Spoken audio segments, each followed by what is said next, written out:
பார்க்க போகிறோம். என்ன கொடுத்துருக்காங்க, வெரிஃபை த ஃபாலோவிங் அவன் கொடுத்துட்டான். என்ன ப்ராப்பர்ட்டி நேம் கொடுக்கல, அப்படியே அவன் ஒரு கொஷினை கொடுத்துட்டு அது வந்து வெரிஃபை பண்ணணும் அப்படின்னு சொல்லி கொடுத்துட்டான். அப்போ இது பார்க்குறதுக்கு எப்படி இருக்குது, ஏ இது பி இது சினா A multiply B plus C equal to A multiply B, அதான் இங்கே எழுதியிருக்காங்க, ப்ளஸ் ஏ மல்டிப்ளை சின்னு எழுதியிருக்காங்க.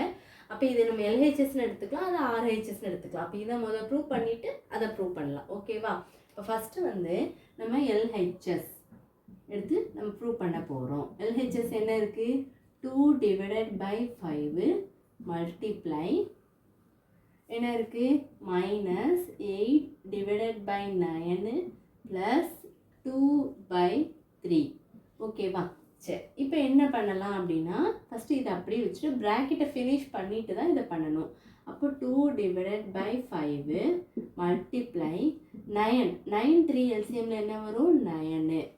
அப்போ என்ன வந்துடும், 9 கூட என்ன மல்டிப்ளை பண்ணால் 9 வரும் 1. அப்போ அதே 1 பண்ணால் -8 ப்ளஸ்ஸு 3 கூட என்ன மல்டிப்ளை பண்ணால் 9 வரும் 3.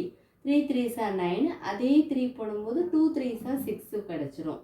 அப்போ 2 டிவைடட் பை 5 மல்டிப்ளை 8ல் 6 போனால் உங்களுக்கு என்ன கிடைக்கும் 2 கிடைக்கும். அப்போ -2 டிவைடட் பை 9.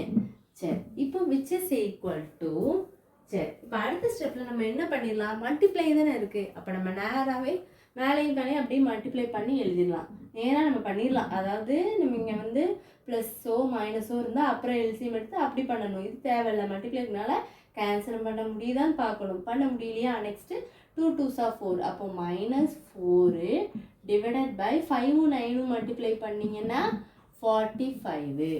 5 9s are 45. அப்போ உங்களுக்கு எல்சிஎம் வந்து என்ன கிடச்சிட்டு -4 டிவைடட் பை 45ன்னு கிடச்சிருக்கு. நம்ம அடுத்து வந்து நம்ம என்ன ஃபைண்ட் அவுட் பண்ணணும், ஆர்ஹெச்எஸ் வந்து நம்ம ஃபைண்ட் அவுட் பண்ணணும். அப்போ அதுவும் நம்ம ப்ரூவ் பண்ணி பார்க்கலாம்.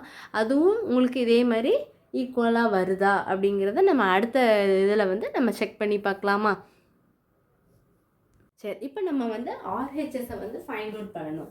ஆர்ஹெச்எஸ் எப்படி பண்ணணும் அப்படின்னா, ஆர்ஹெச்எஸ் என்ன கொடுத்துருக்காங்க, 2 divided by 5 multiply -8 divided by 9 plus 2/5 multiply 2 divided by 3.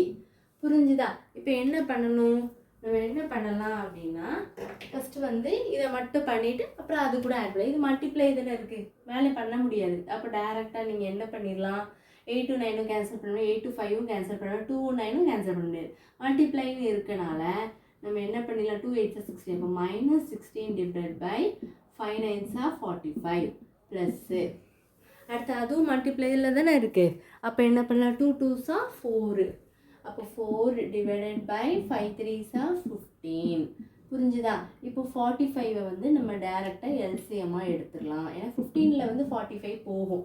அப்போ மேலே என்ன இருக்குது 16 ப்ளஸ்ஸு 15 கூட 3 மல்டிப்ளை பண்ணால் தான் 45 வரும். அதே 3 பண்ணும்போது 4 3s are 12 வரும். அப்படி தானே 4 3s are உங்களுக்கு 12 கிடைக்கும். அப்போ அடுத்த ஸ்டெப்பில் வந்து 16ல் 12 போனால் என்ன வரும், -4 டிவைடட் பை 45. அப்போ இது வந்து என்னது உங்களுக்கு ஆர்ஹெச்எஸ். அப்போ therefore LHS equal to RHS. ஏன்னா உங்களுக்கு ரெண்டுமே என்னதாகிடுச்சு, வெரிஃபை ஆயிடுச்சு. ஏன்னா உங்களுக்கு எல்ஹெச்எஸும் உங்களுக்கு -4/45 தான் வந்துச்சு, ஆர்ஹெச்எஸும் உங்களுக்கு என்ன வந்திருக்கு -4/45 தான் வந்திருக்கு. அப்போ ஹென்ஸ் நீங்கள் என்ன எழுதிக்கணும், ஹென்ஸ் வெரிஃபைட். ஓகேவா? அவ்வளோதான், இவ்வளோதான் உங்களுக்கு சம்மு, இவ்வளோதான் வீடியோ. நல்லா போட்டு பாருங்கள், இம்பார்ட்டண்டான சம்மு தான். எதுவும் டவுட்ஸ் இருந்தால் கண்டிப்பாக கேளுங்க ஸ்டூடெண்ட்ஸ். தேங்க்யூ.